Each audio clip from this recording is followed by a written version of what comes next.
Ronaldo Jorge Elau é professor titular da Universidade do Estado do Rio de Janeiro e coordenador do Laboratório de Estudos em Mídia e Esporte. Com experiência na área da comunicação social, é um dos pioneiros na análise e compreensão do futebol como elemento cultural e social no Brasil, sendo autor dos livros O que é a Sociologia do Esporte, de 1990, Sobre Esporte, Futebol e Cultura, de 2021, e Passes em Passes, Futebol e Cultura de Massa no Brasil, publicado em 1997, sendo esse livro a versão de sua tese de doutorado e uma das suas principais contribuições para o campo acadêmico de pesquisas sobre esporte, principalmente na área da comunicação. Doutor em Sociologia, sua tese de doutorado, The Brazilian Soccer Crisis as a Sociological Problem, completa 30 anos neste mês de fevereiro, e a nossa equipe entrevistou professor, pesquisador e sociólogo para falar sobre o seu trabalho. Ronaldo, poderia nos falar um pouco sobre a sua tese?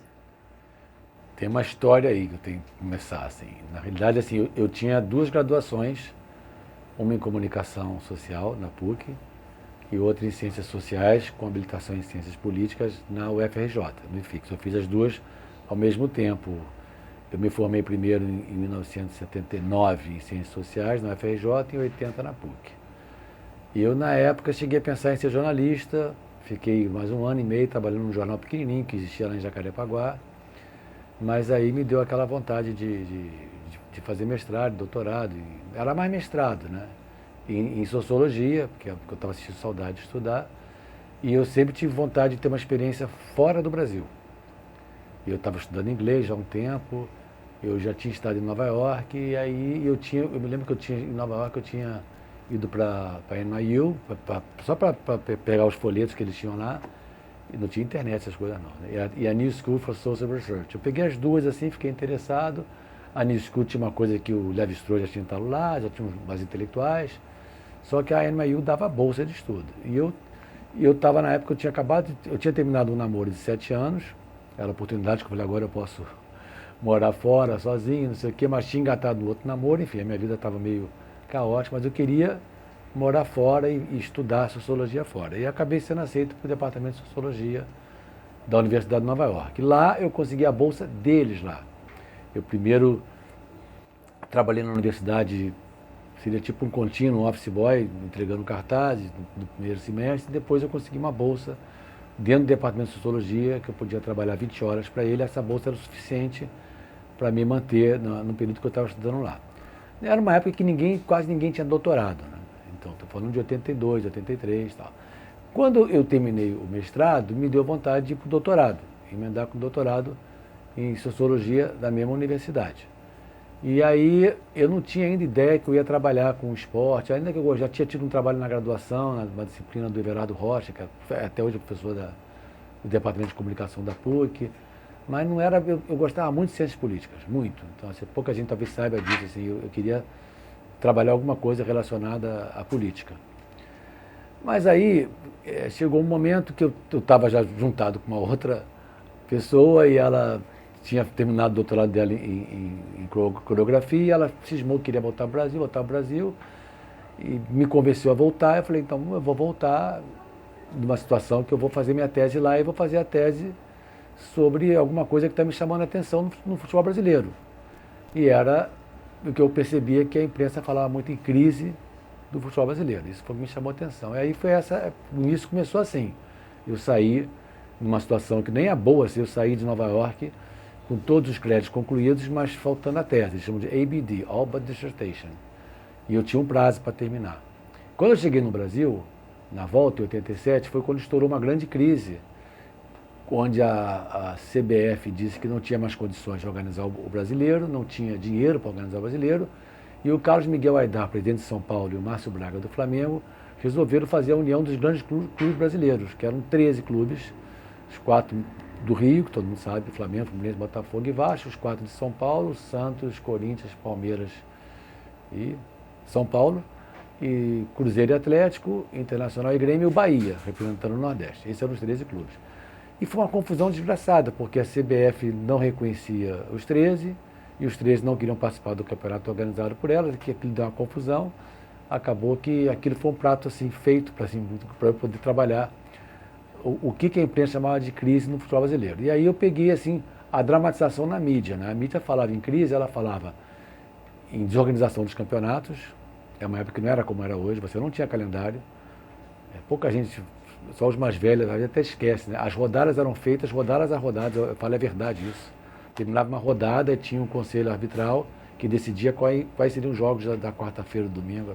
Era uma confusão, você não sabia se o Carioca era o primeiro semestre, segundo, era tudo muito caótico.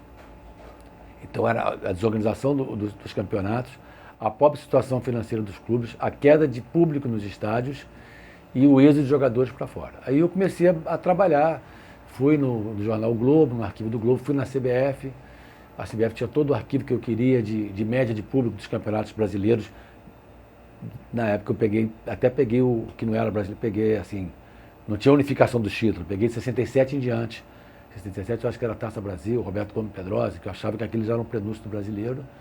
Peguei dali até 92, peguei depois uns dados, não sei se foi na Federação do Estado do Rio de Janeiro, de queda de público entre os grandes clubes do Brasil de 65 em diante, até 92, e peguei vários materiais de jornal. Então essa era a minha ideia de pesquisar o que seria a crise do futebol brasileiro e como que ela seria dramatizada na imprensa. Terminando essa coleta de dados e a análise que eu fiz, eu fui entrevistar dirigentes e jornalistas. Eu tenho uma entrevista muito boa com o João Saldanha. Essa entrevista é muito bacana também, porque eu levei só uma fita cassete de meia hora cada uma, né? E o João Saldanha falou mais 3 horas. Depois eu fiquei anotando. Porque ele falou que estava sem tempo da entrevista, cara, ele adorou, ou ele me adorou a conversa, eu sei que foram 3 horas de conversa. Eu entrevistei o Saldanha, o Demário Toguió, o outro falecido também, Sandro Moreira. Sérgio Nourão, não lembro se eu peguei, mas o Sandro Moreira eu peguei, falou uma coisa para mim que na época eu achei que ele estava delirando, ele foi profético, ele falou assim, essa coisa de estádios grandes estão com os dias contados. Os estádios no futuro vão ser de 60, 70 mil pagantes, o resto fica vendo o jogo na televisão. Eu falei, esse cara está completamente equivocado, ele estava certo.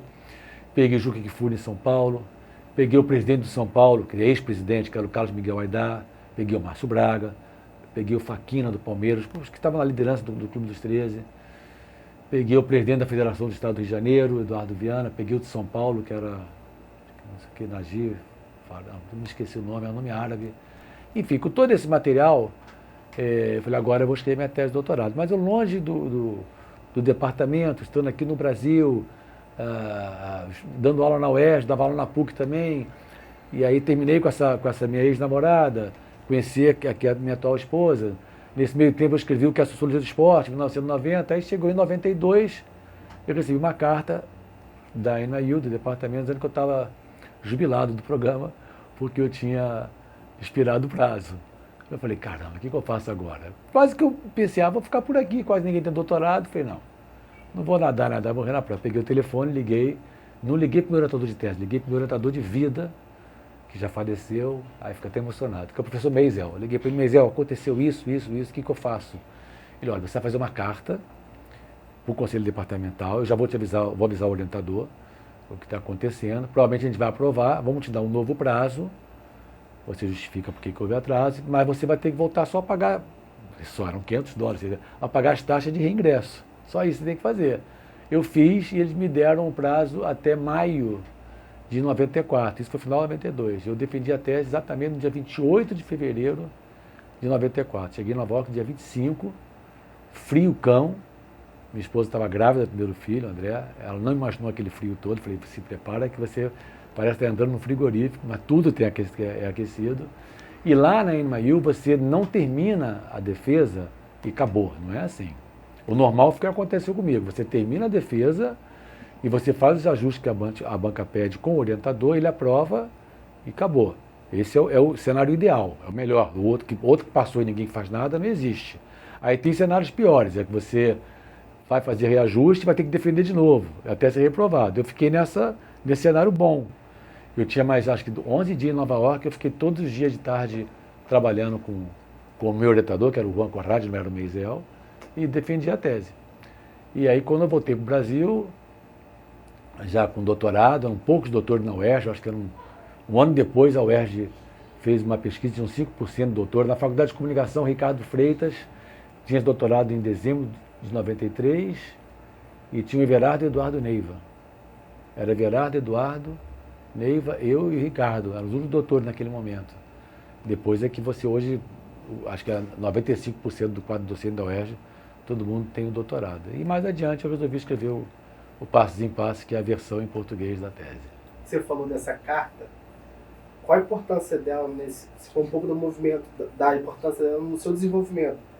Mas pensando nesse efeito borboleta, se não fosse essa carta você não tinha se formado, que você não tinha impactado, o que você acha que essa carta foi importante para o cenário brasileiro? Não, a carta foi qual carta? A carta de ingresso que você conseguiu, que o Maisel te deu. Não, assim, eu tinha esquecido que quando eu entrei no programa, eu entrei em setembro de 82. Agora até menor, se você tem, para o doutorado, são 10 anos. Se você ficar mais de 10 anos, você está expulso do programa. Quando chegou em setembro de 92, eu recebi a carta deles. Não, mas a carta eu tinha esquecido. Você teve uma carta de recomendação depois que você falou. Não, aí eu fiz uma carta, mas tudo pelo correio. Fiz uma carta, mandei. Ela falou, a carta eu te justifiquei. Não justifiquei que eu terminei um namoro, que eu estava casado. Eu falei que comecei a trabalhar em 2 universidades, estava dando muita aula, mas que a tese estava para ter, já tinha todos os dados, que eu já tinha mesmo. Os dados estão todos coletados, não faltava quase nada. Aqui no Brasil, eu também esqueci de contar. Eu tive, logo no início, eu tive apoio da FAPERJ com bolsista de iniciação científica. Eu tive o César Gordon, que é professor da Federal, ele me ajudou a coletar alguns dados. A Carla, que virou minha esposa depois, aí nepotismo, ela não podia ser mais bolsista. Eu tive a Glória Gomes na PUC. Depois eu tive o CNPq, me ajudou. O CNPq, eu acho que me deu a passagem para eu defender a tese. Porque tinha poucos doutores, então eles incentivavam isso, né? Não sei se diários, eu não sei se eu consegui do CNPq, então eu tive algum apoio logístico, assim, financeiro, para poder... A carta me ajudou, assim, eu me lembrar, né, cara, você estourou o prazo, cara, e a tua tese? Como é que você vai fazer isso? Aí eu falei, não, é importante eu ter a tese. E eu lembro, assim, na defesa de tese, é uma banca de 5, como é aqui também, né, 5 docentes. Não lembro se tinha de fora, não. Acho que tinha de fora do departamento, não sei se tinha de fora da NYU. Eu lembro que tinham 3 ou 4 dentro, estava o Corrado, estava o Maisel, que é meu grande amigo. O Maisel é mais estatístico, entendeu? Então por isso que ele não orientou minha tese. Ele achava que eu ia me dar melhor com o Juan Corrado, que era mais teórico. E eu lembro que eu fui muito elogiado pelo meu domínio de inglês, por um cara que era um cara muito importante, chamado Dennis Wrong. Tinha até artigos em português. Esse cara era muito importante com questões de política. Eu até pensei em fazer ciência política com ele, com Dennis Wrong. Esse é o cara que eu vou trabalhar. Ele tinha o Jalo Power, um livro. Só que ele estava meio surdo, eu acho, porque eu escrevi em inglês, mas eu tive esse meu amigo, Timothy Heft, que ele fez a revisão para mim. Eu paguei ele para fazer a revisão, mas é assim, eu mandava pelo correio e ele voltava pelo correio. Teve só uma revisão que ele fez, que eu acho que ele entendeu alguma coisa errada, que eu peguei o telefone e falei, Tim, não, o que eu quero dizer é isso. Aí ele corrigiu. Porque assim, quando ele fazia a revisão, eu vi o que ele fazia com o meu texto. Ele pegava o meu texto, que sei lá, que tinha, a tese tinha mais de 300 páginas, ele botou em 200. Ele reduzia, ele era mais objetivo. E aí o Dennis Wrong ficou elogiando meu domínio de inglês. E eu falei assim, não, mas eu tive uma revisão. Aí o Corrado depois falou assim, o mais impressionante é que o Dennis Wrong, toda vez que me encontra, nunca vi um estrangeiro escrever tão bem quanto esse teu orientando. Eu falei, mas eu expliquei, ele falou, deixa ele pensar que foi você, ele está meio surdo, deixa ele pensar. Teve umas coisas engraçadas. E o Maisel teve outra coisa que eu gosto de falar também, da dignidade, assim, e assim, a profundidade de sentimento que esse homem tinha. Assim. Ele percebeu claramente que eu, por uma questão até de gostar muito dele, que eu ia chamar ele para ser meu orientador. Só que a gente pensava sociologicamente muito diferente. O Maisel é o cara da estatística. Ele é o cara mais positivista. Ele acha que a sociologia vai virar ciência como a ciência exata. Ele tinha essa coisa, não digo assim, mas ele era uma coisa muito... Ele um dia me chamou para um café e falou assim, Ronaldo, você vai chamar para te orientar o Juan Corrado? Não vou ficar chateado, a nossa amizade vai continuar, mas se eu te orientar, a gente vai acabar brigando. É melhor que você escolha o Corrado. E essa foi a história que eu nunca mais esqueci, que me marcou profundamente assim, a profundidade que ele tinha de perceber realmente que a gente não ia se dar bem se ele me orientasse. Ele me orientou para a vida, ele me orientou, na hora do socorro eu liguei para ele. E ficou meu amigo, eu perdi totalmente contato com o Corrado, com o Juan Corrado, né? Mas com o Richard Maisel não, é que ele faleceu em 2022. A mulher dele fez 100 anos. Eu estive em Nova York ano passado e fui visitá-la. Entendeu? Eu sempre tive contato com ele. E como foi a sua trajetória acadêmica pela Universidade de Nova York e as suas razões para defender a tese lá? Não, assim, eu sempre, assim, a minha trajetória é um pouco assim, eu sempre gostei de estudar, da área de humanas. Sempre gostei muito de história, por exemplo, e de política. Quando eu fiz ciências sociais no IFIX, o departamento de história é embaixo. Eu ficava sempre selecionando as coisas de história também. E assim, meu diploma está assim, ciências sociais, habilitação em ciências políticas. Eu tive muita isenção em comunicação por causa do que eu fazia ciências sociais. E tinha alguns professores que me marcaram o tipo de aula que dava, o Everardo Rocha na PUC, César Romero, tinha uns caras que me marcaram profundamente, Michel Misse. Eu lembro de alguns nomes assim, que foram muito importantes naquele momento para mim. Mas eu queria ser jornalista. Eu queria ser jornalista assim, se eu fosse jornalista de cultura, eu me espelhava no José Carlos Avelar, que era um dos maiores críticos de cinema, Susana Scheider, então aquele Jean-Claude Bernardet, que é de São Paulo. Ou se eu fosse esportivo, eu queria ser João Saldanha. Ou se eu fosse de cultura, eu queria ser Eni Ventura. Eu pensava muito alto, e a banda não toca assim, entendeu? Eu tinha que pensar um pouco mais, assim, sonhar mais baixo. Quando eu estava para me doutorar em Sociologia, é que eu comecei a pensar, cara, o que eu vou fazer no Brasil? Quando eu fiz a qualificação podia fazer escrita. Lá podia fazer, eu fiz oral. E eu travei na hora, não sei se foi um minuto, depois eu me soltei.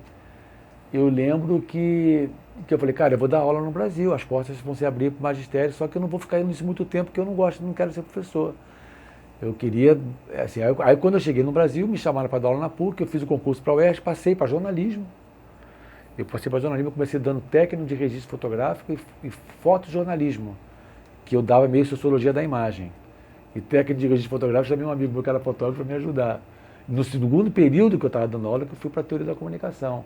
Mas na minha cabeça, assim, vou ficar aqui 1, 2 anos, porque eu ensaiava minhas aulas todos os dias. Eu ainda falo rápido, eu falava muito rápido. E aí fui gostando. Hoje eu não sei se eu saberia fazer outra coisa, a não ser ficar no magistério mesmo. Mas não era aquela coisa, eu quero ser professor, não foi assim, não. E como a temática da sua tese foi recebida na universidade? Cara, eram pouquíssimos estudos que a gente tinha. Eu comecei a trabalhar com o tema, eu vou dizer o que tinha. Tinha um texto de um, assim, Mário Filho não é acadêmico, mas tinha um livro do Mário Filho, O Negro no Futebol Brasileiro, tinha um texto do Anatol Rosenfeld, que também não é acadêmico, é tipo um crítico literário. Na academia você tinha um artigo do Zé Carlos Rodrigues sobre a despedida do Pelé, que chama-se O Rei e o Rito, um bom artigo, acho que a Anabela até já comentei em sala de aula esse artigo, já dei, não lembro. Você tinha um texto do João Rufino dos Santos, numa revista que era importante, na época era Encontros com a Civilização Brasileira, que é um texto da Costa 78. Você tinha até a dissertação de mestrado da Simone Guedes, 77, que agora já virou livro, Futebol, Instituição Zero, né? E tinha um outro dissertação de mestrado, do Ricardo Bezaguin de Araújo, que também faleceu prematuramente, que era o gênio da pelota.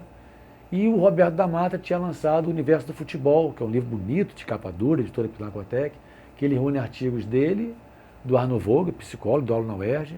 Não, Arno Vogel não. Luiz Felipe Baita Neves, que é esse que é o psicólogo, se não me engano. Arno Vogel e a Simone Guedes, que é a única que continuou trabalhando com esporte, também nos deixou prematuramente. E que tem pesquisa, desde essa época ela tinha pesquisa empírica. Nesse livro ela tem a pesquisa empírica ali. Então era uma espécie assim, um oásis nesse assunto, assim, entendeu? Então, assim, eu fui, não gosto de falar que pode parecer caboclo, não digo que fui o pioneiro, fui um dos pioneiros. Quando eu escrevi o que é a Sociologia do Esporte, a editora brasiliense, ela tinha aquelas coisas de o que é o capitalismo, o que é não sei o que. Eu propus primeiro assim, o que é a sociologia do futebol, não, o que é futebol na cultura brasileira. O cara me deu esse título. Não, eu quero que você bote Sociologia do Esporte. Falei, ok, vou escrever. E é um livro difícil de fazer, porque o livro é cheio de regrinhas. Não pode ultrapassar tantas páginas, não pode citar, tem que estar tudo no texto, não pode usar alguma palavra assim mais acadêmica. Não é tão fácil escrever um livro assim, porque ele fica indo e voltando, e não tinha internet. Tem que dizer isso também.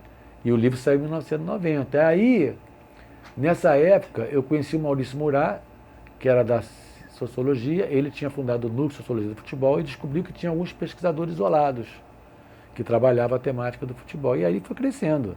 Mas os estudos eram muito escassos. Aí depois de 96, 97, o Luiz Henrique Toledo de São Paulo publicou a tese de doutorado dele sobre torcidas organizadas. E hoje em dia você tem quase todos os GTs e GPs em congressos, você tem um de esporte.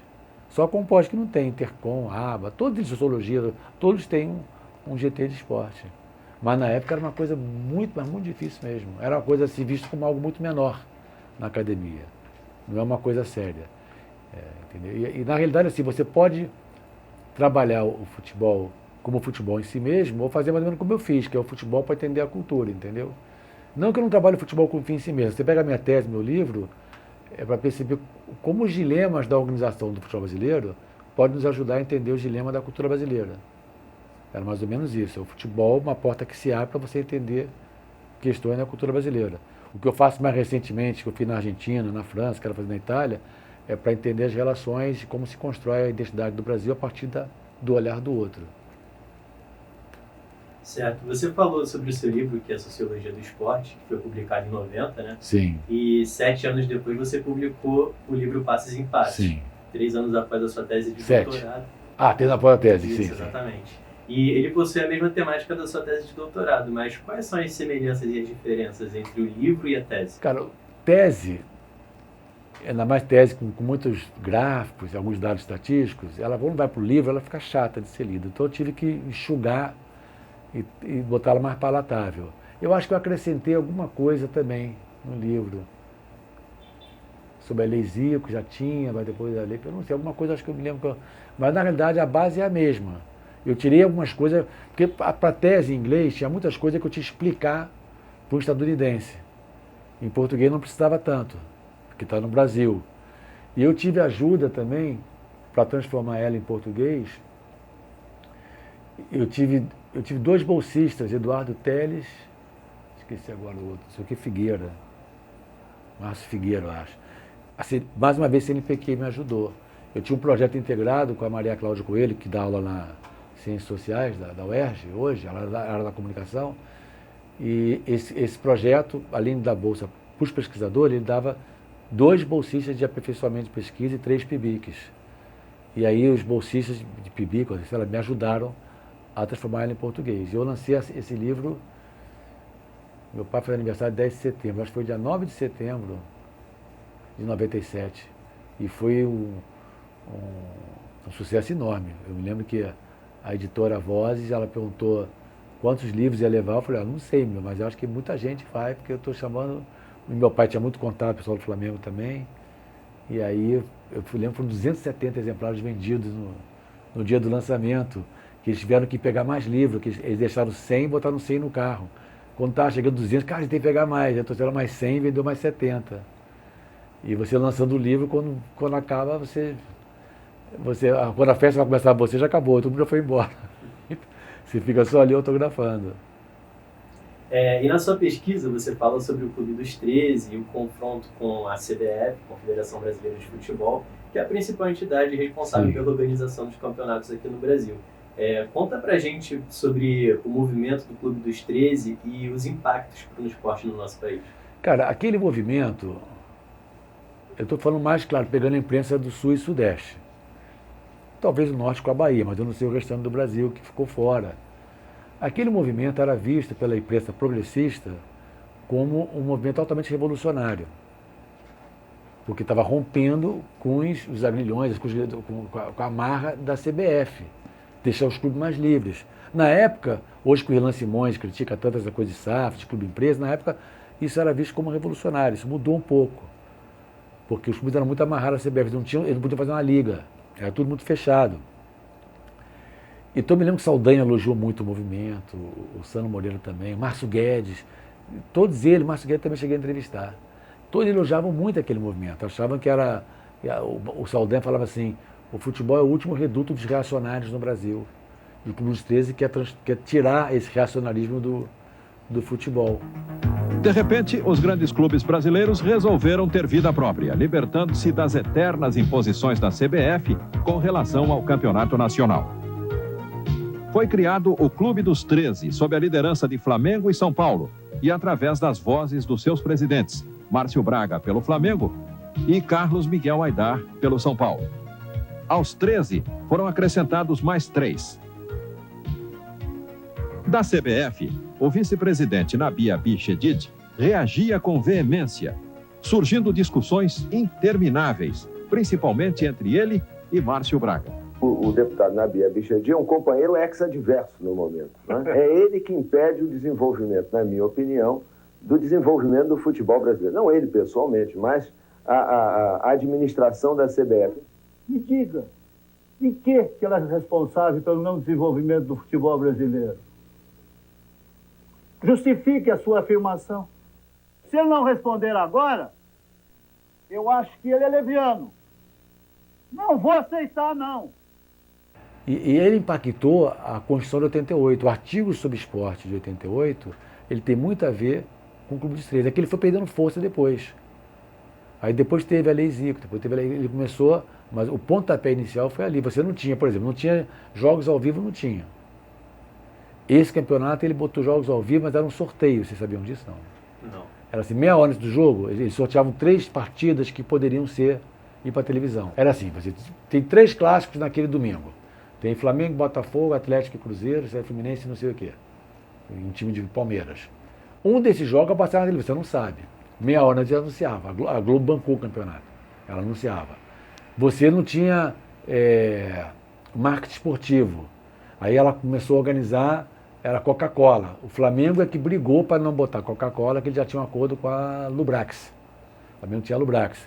Todos tinham Coca-Cola. A Varig era patrocinadora de todas as viagens. Então foi um campeonato, se você pegar a média de público daquele campeonato, até hoje é a terceira maior. A Copa União é a terceira maior média de público de todo o campeonato. Aquele campeonato foi um sucesso enorme. E não era como era hoje de pontos corridos, ele era um campeonato mata-mata. Isso é importante dizer, o Atlético dispara na frente, e aí vai jogar o primeiro contra o quarto. Eu acho que o Atlético tinha uns 8 pontos na frente do Flamengo. 8 pontos é como se fosse hoje 12 pontos, porque a vitória não valia 3, valia 2 pontos. Tem uma diferença muito grande. 8 ou 10 pontos, eu tenho que pesquisar novamente. Só que o Flamengo passou pelo Atlético, aí depois passou pelo e o Internacional foi campeão. E aí isso está todo no material de jornal. Aí o Clube dos 13 se reúne para saber se ia fazer o cruzamento. Não foi o Flamengo que não vai fazer o cruzamento. Então o Inter podia ter feito, tinha um acordo. E a imprensa dizia que não era para fazer, porque senão ia deslegitimizar uma coisa que era revolucionária. Aí o Clube dos 13 decidiu que não ia fazer. E estava lá no jornal isso, né? Não sei como é que estava na CBF. O que estava na CBF, o acordo que foi assinado no meio do campeonato, acho que na 5ª rodada, era que o campeão e o vice da Copa União, que era o módulo verde, se não me engano, tinham que jogar contra o campeão e vice do módulo amarelo, para decidir os 2 representantes do Brasil na Libertadores. Essa que foi a história. Não dizia que para ser campeão, tanto é que a CBF depois reconheceu o Flamengo, mas o esporte está na justiça e o Flamengo não consegue ter esse título 100% oficializado. Mas a história do campeonato é essa. Final, Inter e Flamengo. Tudo começou no Beira-Rio, onde os times não pareciam dispostos ao risco do ataque. Bebeto aproveitou um cruzamento de Renato e fez Flamengo 1-0. Logo em seguida, Amarildo aproveitou uma bobeada da defesa, usando a inegável vocação de artilheiro para obter um empate. E daí em diante, ninguém arriscou mais nada. Casa cheia, Maracanã colorido de vermelho e preto, Flamengo e Inter voltaram a fazer um jogo cuidadoso. Empate no tempo normal, prorrogação. Empate na prorrogação, pênaltis. Não foi necessário nem uma coisa nem outra. O ataque do Flamengo resolveu criar. E deste momento de inspiração, resultou numa combinação perfeita o passe de Andrade, a penetração de Bebeto, o toque para as redes. E um grito de gol interminável que todo o Brasil há de ter ouvido. Flamengo, tetracampeão brasileiro. Você estava falando um pouquinho sobre a Lei Zico. Explica pra gente o que ela representa, como ela funciona. Cara, eu já esqueci um pouco dos detalhes. Eu lembro que o Zico também tentou tirar as amarras dessa prisão. Ele, por exemplo, ele não obrigava os clubes a serem empresas. Eles poderiam ser empresas. A lei do passe, o Pelé já mudou, não sei se foi bom ou se foi ruim, mas ele mudou drasticamente. O Zico tinha uma coisa que não era exatamente como é hoje, que o jogador fica totalmente livre, né? Até um cara vem aqui, pega, 18 anos ele pode ir embora. Eu não lembro direitinho não, mas eu acho que foi assim, o pontapé inicial para tirar as amarras começou com a Lei Zico. A Lei Pelé veio em cima e mudou alguma coisa. Mas eu já esqueci também, tem tanto tempo. Mas eu estudei na época, eu peguei não sei o quê, botei como anexo e tal, Lei Zico, Lei Pelé. A Lei Pelé veio depois, por isso que eu acho que a Lei Pelé não está no meu livro, eu tenho que pegar aqui. Eu acho que a Lei Pelé está no livro, não está na tese, eu acho. Eu tenho quase certeza. Olha lá, o livro termina com uma tese, ó. Projeto Zico, Legislação Esportiva de Lima Brasileiro. Não tem a Lei Pelé, porque ela veio depois. Eu já tinha publicado a tese e o livro. E sobre a tese, você defendeu ela em fevereiro de 94. Dia 28. Isso, e na época o futebol brasileiro era visto sob muita desconfiança, tanto por parte dos torcedores quanto por parte da imprensa. Porque o futebol brasileiro encarava o jejum de 24 anos, sem vencer uma Copa do Mundo. Sim. E na próxima Copa do Mundo o Brasil vai igualar o jejum que encarou entre 70 e 94. Devido a isso, você acredita que existe uma crise no futebol brasileiro hoje? Assim, eu me lembro que teve um professor, Eduardo Lima, ele me perguntou assim, que eu fiquei até meio travado. Ele perguntou assim, se a crise, como é que você define crise? Aí eu falei, não, como a mídia está dramatizando. Sim, mas se a crise, se é sempre assim, então não tem crise. Esse é o normal. Nunca mais esqueci disso. Eu acho que a imprensa continua falando em crise, mas é diferente. Não pode mais falar que os campeonatos são desorganizados. Você não pode mais falar. Você não reclama do calendário, porque vai ter Copa América e o brasileiro não vai parar. Então os clubes que têm jogadores na seleção, eles reclamam. Você reclama, mas hoje em dia você... Já saiu a tabela do brasileiro? Vai sair, né? Já saiu? Vai sair. Você fala, dia 10 de outubro vai ter Botafogo, e você fica sabendo. Não era assim antes, então você não pode mais falar. Então assim, o êxodo de jogadores para a Europa ainda existe. Algumas coisas existem. Aí você vai falar em crise porque o Brasil não ganha há 24 anos. Mas é um pouco diferente do que era antes. Entendeu? Não é? O mundo mudou, o futebol mudou, o Brasil mudou. Mas ainda se fala em crise. Mas eu acho que se eu fosse trabalhar, até a queda de público, que é uma coisa... Claro, os estados diminuíram. Mas a média de público do ano passado, no brasileiro, foi impressionante, cara. Então existia uma queda de público, mas a dramatização na mídia era muito maior do que a queda em si. Isso é assim, se eu confrontasse os dados que eu tinha coletado com o material jornalístico, eu falo, cara, não está batendo. A queda existe, mas não é esse drama todo que estão colocando. Então você estava falando que no passado a mídia ela dramatizava muito mais o futebol brasileiro. Não é que a dramatizava mais. Com relação à queda de público, a dramatização era muito maior do que a queda em si. Uhum. Mas assim, falar em desorganização dos campeonatos, não se pode falar mais. Falar em desorganização, pobre situação financeira dos clubes, pode e não pode. Flamengo você não pode falar que é um clube desorganizado financeiramente. Botafogo e o Vasco estão com a SAF. Estão se organizando de outra maneira. Uma coisa que eu não tinha antes. Então, assim, aí você, claro, é engraçado que aí você pega, assim, todo o movimento de resistência ao futebol moderno, ele é contra a SAF, ele é contra o futebol empresa. O que na época era visto como algo revolucionário, por um cara do Partido Comunista. O João Saldanha era do Partidão. Ele era a favor. Entendeu? Então, uma vez que eu expliquei isso por lá, é engraçado que assim, os jornalistas mais progressistas eram favoráveis ao clube empresa. O voto unitário nas federações, eles eram todos contras. Sabe o que é isso? Sim. Então, eles eram contra, achavam que o Campeonato Carioca e o brasileiro era organizado pelas federações menores. O Saldanha, não, os clubes que têm mais torcida, hoje em dia eles falam assim, pô, mas se for sempre isso, os mais com menos dinheiro vão ficar sempre para trás. Então tem uma questão de pensar em termos democrático que talvez faça as pessoas... Mas na época era assim. O Saldanha achava que quem tinha mandar no Rio era Flamengo, Botafogo e Vasco. Acabou. E tem que ter mais voto que os outros. O voto era igual ao do Olaria, do São Cristóvão. Ele ficava incomodadíssimo com isso. Então, avançamos 20 anos em 2 ou 3 semanas. E principalmente, em 2 meses e meio de uma disputa, o Flamengo foi vencedor. O que isso significa para o futebol brasileiro? Significa que os grandes clubes sentiram o quanto eles são capazes e qual a sua força. Nós não exploramos, e isso ainda pode ser dito hoje. O futebol brasileiro não explora 20% de sua força. Nas arrecadações, nos ingressos. Vejam vocês, o estádio do Mineirão pagaram 1.300.000 e poucos mil. Agora, esse ano.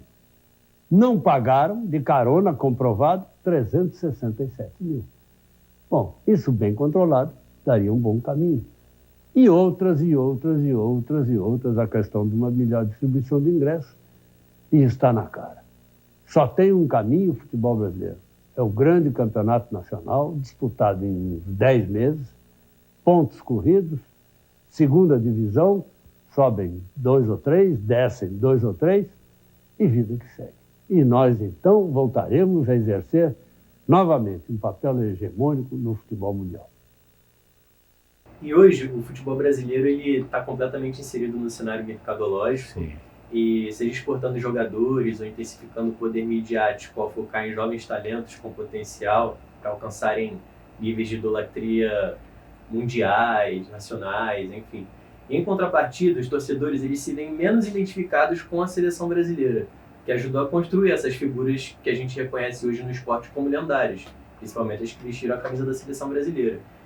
Nesse sentido, baseando-se na tese ou no seu livro, que você preferir, como você atualizaria a discussão sobre a crise do nosso futebol? Cara, olha só, a seleção brasileira, Nelson Rodrigues tinha cunhado ela como uma pátria de chuteiras. Eu tenho alguns artigos sobre isso, o declínio do país do futebol, da pátria de chuteiras, as novas fronteiras do país do futebol. Em 2000, 2001, quando a gente estava lançando a invenção do país do futebol, eu, Hugo Lovisolo, Antônio Jorge Gonçalves Soares, o Hugo deu uma entrevista, era o Pedro Gueiro, jornalista do Globo, que ele falou assim, não, os efeitos do Brasil perder os Jogos Olímpicos é nenhum, porque a pátria calça chuteiras cada vez menores. O que me chamou a atenção foi que no dia seguinte o jornal o Globo deu isso como manchete, a frase saindo da boca de um argentino, inclusive, que ela não daria isso se fosse 70. Aí eu comecei a refletir sobre isso com o Antônio Jorge, vamos refletir mais sobre isso, com o César Gorda, escrevi alguns artigos. Esse declínio vem acontecendo, a relação do brasileiro com a seleção, já há bastante tempo. Por coisas positivas e coisas nem tão positivas. O êxodo dos jogadores para a Europa, claro que acarreta isso. Você olhar para a seleção, você via lá Zico, Júnior, Leandro, Botafogo, via Pelé, Garrincha, outros CDP. Você reconhecia os jogadores ali. Em 82, só o Falcão jogava fora. Em 90, acho que eram todos jogavam fora. Aí começa a ter essa pouca identificação. Você vê que sempre quando tem um jogador do teu clube, você identifica mais. Em 2018, o cara jogava do Coutinho, minha vizinha que é vascaína, ela gritava Vasco. Aí o Renato Augusto entrou naquele jogo. Qual foi o jogo que o Renato Augusto entrou? Bélgica. Contra a Bélgica, ele fez um gol, né? Sim. E perdeu outro. Pô, meu filho faz Alegre Flamengo. Porque o Renato que nem estava no Flamengo. Então tem essas identificações clubísticas. Então, assim, a seleção já vinha perdendo isso. E os campeonatos mais bem organizados no Brasil, também tem isso, faz com que a tua relação com o clube será muito maior. O fato de estar mais mundializado, é nem possível você ver um jogador recusar um amistoso pela seleção. Você não vê isso no passado recente. Porque está na Europa, não sei o que, não quer vir até aqui para fazer um amistoso que não vale nada. Antigamente era impossível. A convocação até os anos 70 eram 40 jogadores.